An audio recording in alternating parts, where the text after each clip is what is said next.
झांसी से हिमाचल प्रदेश पति के साथ घूमने गई महिला की संदिग्ध परिस्थितियों में मौत हो गई है।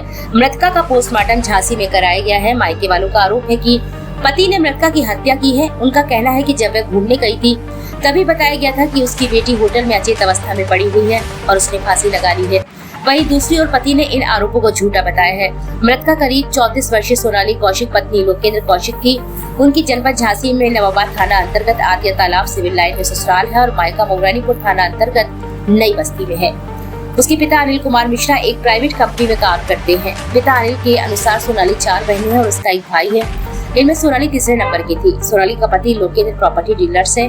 उसकी 3 वर्ष पहले शादी हुई थी। पिता अनिल ने बताया कि 24 या 25 अप्रैल को सोनाली अपने पति के साथ घूमने के लिए हिमाचल प्रदेश गई थी। उनके साथ पति का दोस्त और उसकी पत्नी भी गए थे। 27 अप्रैल को बेटी से अंतिम बार फोन पर बात हुई थी। इसके बाद उन्हें बताया गया कि उसकी तबीयत खराब है। कुछ घंटे के बाद पुनः बेटी सोनाली को फोन लगाया गया तो उसकी बेटी से बात नहीं हो पाई। तभी पति लोकेंद्र ने बताया कि वह वॉशरूम गई हुई थी। इसी दौरान उसने फांसी लगा ली है। समय रहते उसे नीचे उतार लिया गया है, लेकिन वह अचेत है। उसे अस्पताल ले जाया जा रहा है। उन्हें क्या पता था कि उनकी बेटी की मौत हो जाएगी। लगातार उनसे बात कर हकीकत जानने का प्रयास किया, लेकिन लोकेंद्र ने सही जानकारी नहीं दी, जिससे उन्हें शक है कि पति ने सोनाली की हत्या की है। पुलिस ने शव को कब्जे में लिया है और पंचनामा भरकर पोस्टमार्टम के लिए भेज दिया है। पुलिस अधीक्षक नगर ज्ञानेंद्र कुमार ने बताया कि पोस्टमार्टम रिपोर्ट के बाद ही मौत के कारणों से रहस्य हट पाएगा। साथ ही परिजनों से जो शिकायतें मिलेंगी उसके आधार पर मामला दर्ज कर कार्रवाई की जाएगी। महिला घूमने गई थी हिमाचल प्रदेश, वहाँ खत्म हुई, क्या मामला है? सोनाली कौशिक, जिनकी उम्र करीब 34 वर्ष है, ये मौरानीपुर की रहने वाली हैं। इनकी शादी यहाँ आतिया ताल थाना क्षेत्र नवाबाद में हुई थी। ये अपने हस्बैंड के साथ घूमने के लिए हिमाचल प्रदेश गई थी। संदिग्ध परिस्थितियों में इनकी मौत हुई है।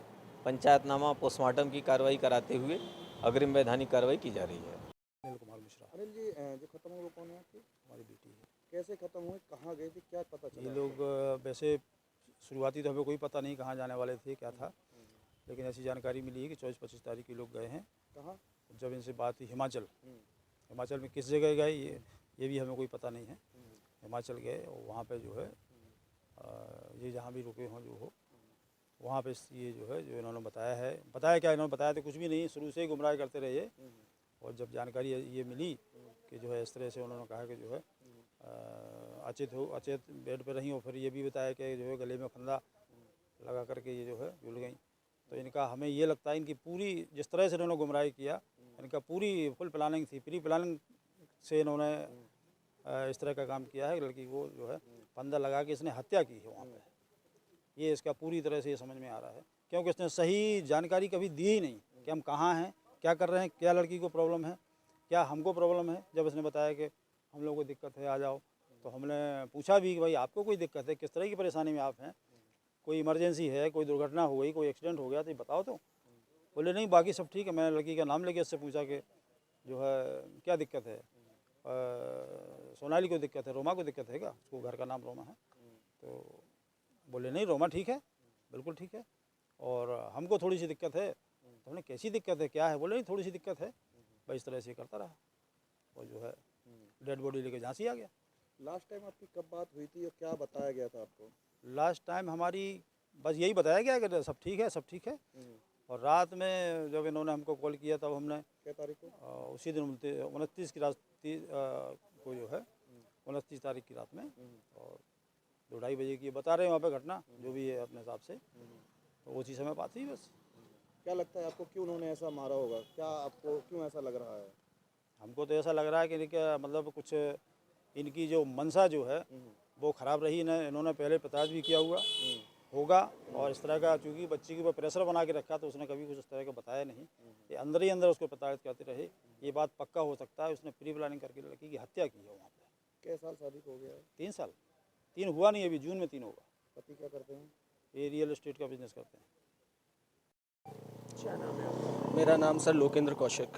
क्या घटना हुई है?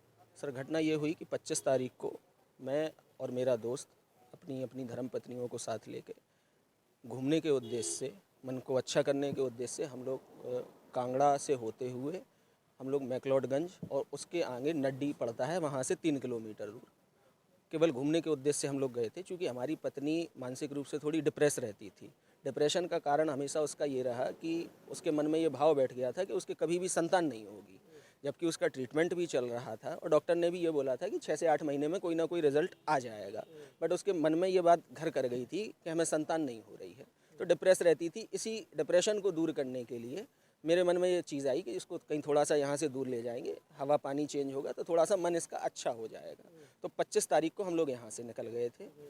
अब 29 तारीख की सुबह के समय या 28 तारीख की रात कह सकते हैं, या 29 तारीख की सुबह 2 बजे रात को मेरी आँख खुलती है। तो ये वहाँ होटल के कमरे की चेयर पर बैठी हुई अपना फ़ोन में एक मूवी देख रही थी।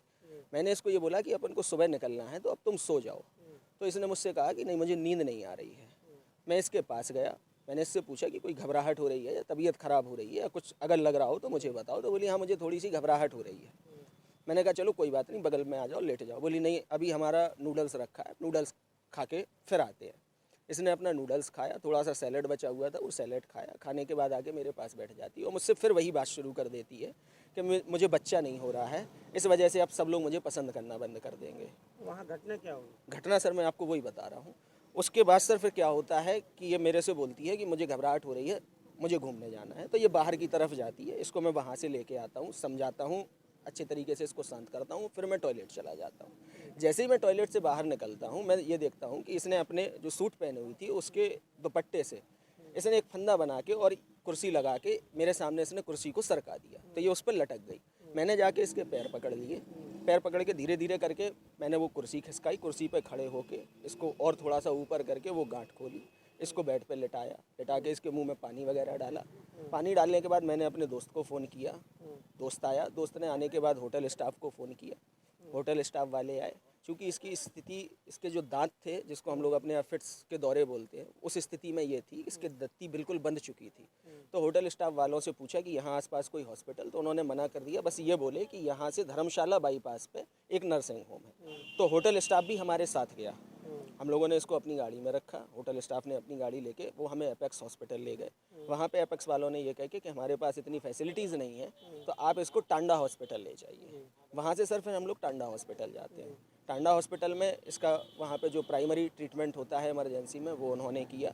इसका एक्सरे वगैरह, सीटी स्कैन वगैरह ये सब करने के बाद उन्होंने इसको सीसीयू, उनका एक डिपार्टमेंट है आईसीयू लाइक टाइप का, उसमें उसको एडमिट कर दिया।